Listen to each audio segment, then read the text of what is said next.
राजनीति, आंदोलन, किसान, करप्शन, गरीबी, इन सभी मुद्दों पर आवाज उठाएगा अब तक न्यूज इंडिया। सत्ता के आगे जब भी सवाल कमजोर पड़ने लग जाए तो सवाल उठाने पड़ते हैं। बोल के लफ्ज आजाद है तेरे, बोल के सच जिंदा है अब तक। Unique academy computer and coaching classes, जहां नर्सरी और जूनियर सीनियर केजी क्लासेस से लेकर 11वीं और 12वीं जमातों के लिए कोचिंग क्लासेस जारी हैं। यूनिक एकेडमी में ऑडियो और वीडियो स्क्रीन का इंतजाम भी किया गया है। 5वीं, 6ठी, 7वीं और 8वीं जमात की स्पेशल क्लासेस भी जारी हैं। उर्दू, इंग्लिश, मराठी और मैथ्स की बेसिक क्लासेस भी जारी हैं। लड़कियों के लिए बिल्कुल सेपरेट क्लासरूम। यूनिक एकेडमी में अपने बच्चों का एडमिशन करवाएं। हमारा पता याद रखिए, शहीद अब्दुल हमीद कुसुम्बा रोड, निहाल नगर पुलिस स्टेशन के सामने, मालेगांव।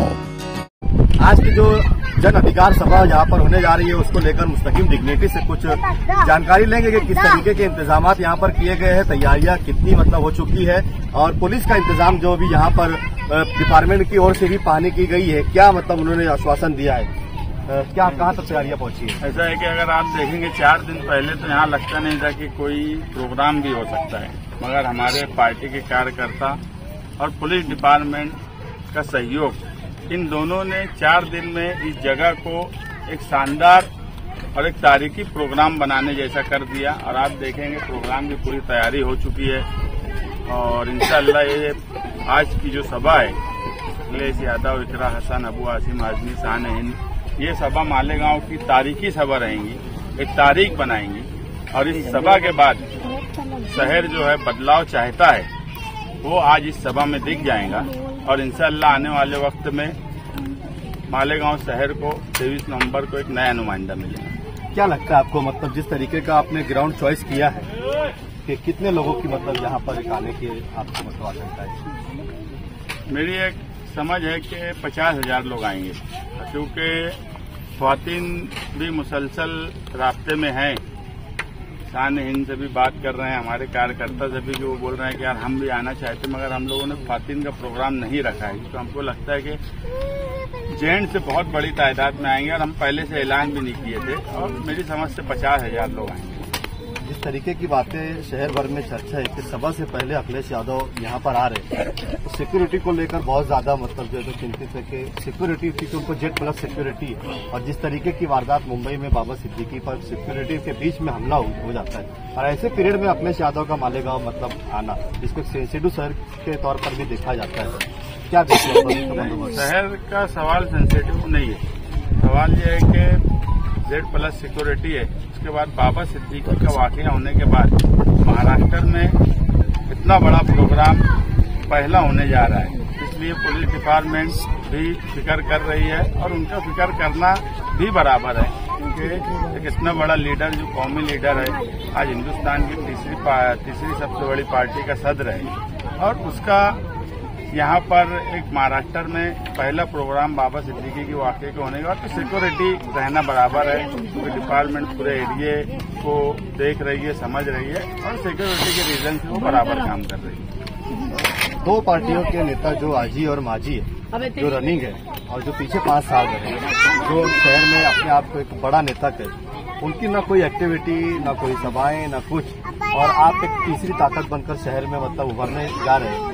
और इतनी बड़ी सभा का यहाँ पर ऐलान कर दिया गया। शहर में इस तरीके की चर्चाएं भी है कि जो लोग भी सत्ता में हैं, उनकी कोई सभाएं नहीं, कोई प्रचार नहीं, कोई बातचीत नहीं, और जो अभी किसी ओहदों पर नहीं है, उनकी इतनी बड़ी सभा हो जाना।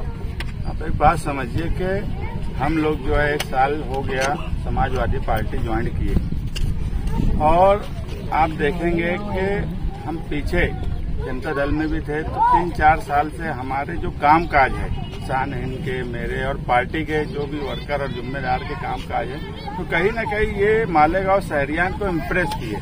मालेगांव शहर हमारी तरफ मुतवज्जा हुआ समाजवादी में आने से पहले, मगर समाजवादी में आने के बाद जब हमारी एक्टिविटीज आई, और हमें ये बात पता थी कि पहले जो पार्टी हमारे पास थी उसमें लीडरशिप नहीं बची थी, इसमें हमारे पास अबू आसिम आजमी जैसा रियासती सतह का बड़ा लीडर है, कौमी सतह के लीडर रहे। उसके बाद पार्लियामेंट इलेक्शन के बाद जो समाजवादी का रिजल्ट आया, तो वो कहीं न कहीं इस मुल्क में अकलियत को अपनी तरफ, मुसलमानों को अपनी तरफ बड़ी तादाद में मुतवज्जा किए पूरे हिंदुस्तान के। रिजल्ट यूपी के मुसलमान, दलित, पिछड़े ये समाजवादी के साथ ही रहते, मगर इंडिया अलायंस में अगर मैं कहूँ कि man of the match Akhilesh Yadav थे। अगर यूपी में वो नहीं रोकते तो बीजेपी कमजोर नहीं होती, और बीजेपी का कमजोर होना, पार्लियामेंट जब हाउस चलने लगा तो 10 साल का जो हाउस था और ये 6-8 महीने का हाउस, इसमें मुसलमानों को फर्क दिखा। वक्फ बोर्ड जैसा बिल जब पार्लियामेंट में आया तो सबसे पहले अगर कोई सबसे बड़ा लीडर पार्लियामेंट में खड़ा होकर बोला तो अखिलेश यादव साहब थे कि तुम्हारी मंदिर कमेटी में अपने अगर किसी मुस्लिम को ले सकते क्या? नहीं ले सकते तो वक्फ बोर्ड में ये लोग दूसरे को तुम क्यों शामिल कर रहे हो? उसके बाद बहुत से लोगों ने बोले, मगर सबसे बड़ा लीडर हिंदुस्तान में अगर कोई शुरुआत किया तो ये कहीं ना कहीं पूरे हिंदुस्तान के मुसलमानों को अपनी तरफ मुतवज्जा किया। और यही वजह थी कि हमने और हमारी पार्टी के कार्यकर्ता, आप देखेंगे बड़ी तादाद में हमारे साथ पूरे शहर के हिस्से से लोग जुड़े। मैं अभी भी बोलता हूँ कि आजी और माजी ये 2 हिस्से में बटे हुए लोग हैं। कोई बोलता है मेरा पक्का एरिया है, कोई बोलता है मेरा कच्चा एरिया है, मगर हमारा जो है कच्चा एरिया भी है और पक्का एरिया भी है। कोई जगह ऐसी, कोई मोहल्ला ऐसा नहीं है जहाँ पे हमारे कार्यकर्ता या जिम्मेदार नहीं है। ये हो सकता है कहीं ज्यादा है कहीं कम है, मगर हर बूथ पे हमारे पास लोग हैं। आज की सभा में लोगों को क्या ऐसा लगता है कि रोकने की भी कोशिश की जाएंगे कि वहां नहीं जाएगा, क्योंकि अखिलेश यादव की स्पीच से, इकरा असल की स्पीच से लोग मुतासिर होकर दूसरी पार्टियों से समाजवादी में शामिल ना हो जाए? नहीं, ऐसा देखो, एक किसी भी सियासी प्रोग्राम में जब किसी चीज का माहौल बन जाता तो किसी के रोकने से कुछ नहीं होता, वो किसी का भी हो। आज की जो जन अधिकार सभा है इसका पूरे शहर में माहौल बन गया है।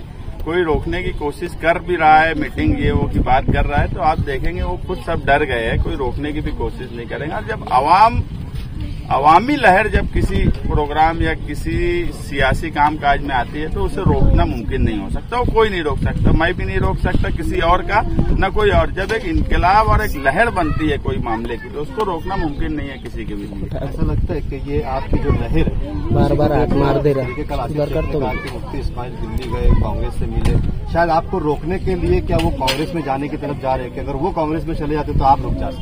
नहीं, देखो ऐसा है कि उनको और आसिफ शेख को दोनों को ये बात समझ गई है कि खतरा इनसे है और वो हमको जाम करने की कोशिश कर रहे हैं, ये बात भी बराबर है।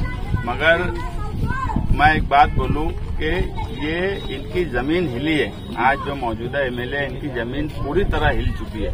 मैं आज आपको दावे से बोलता हूं कि 340 बूथ में 150 से 200 बूथ पे इनके पास पोलिंग एजेंट तक नहीं रहने वाले। ये पोजीशन है आज के मौजूदा एमएलए की, जमीनी हकीकत है।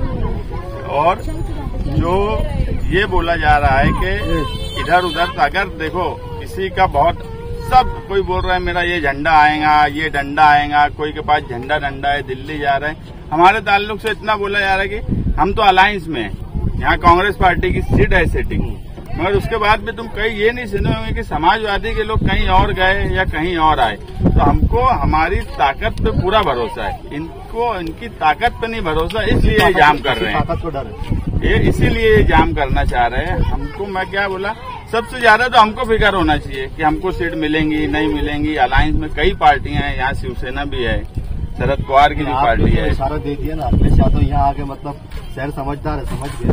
हाँ, तुम्हारे जैसे पत्रकार है तो समझ जाएंगे। बातचीत की। अब शाम को जन अधिकार सभा होने वाली है, कितने हजार लोगों की संख्या है, पुलिस का बंदोबस्त, जेट प्लस सिक्योरिटी, और अखिलेश यादव का यहाँ पर जो भाषण होने वाला है उसको लेकर पूरे महाराष्ट्र की नजर भी आज की मालेगांव शहर की जन अधिकार सभा पर टिकी हुई है कि मालेगांव शहर को ही अखिलेश यादव ने क्यों सबसे पहले अपना टारगेट बनाया और मालेगांव शहर में ही सभा का सबसे पहले शुरुआत क्यों की है। इंतजार रहेगा शाम की जन अधिकार सभा का। हम आपको अब तक न्यूज इंडिया पर लाइव पूरी सभा दिखाएंगे, आप जुड़े रहे हमारे साथ और देखते रहिए अब तक न्यूज इंडिया। जाबिर शाह के साथ, तब तक के लिए शब्बा खैर, शुभ रात्रि, जय हिंद, जय महाराष्ट्र।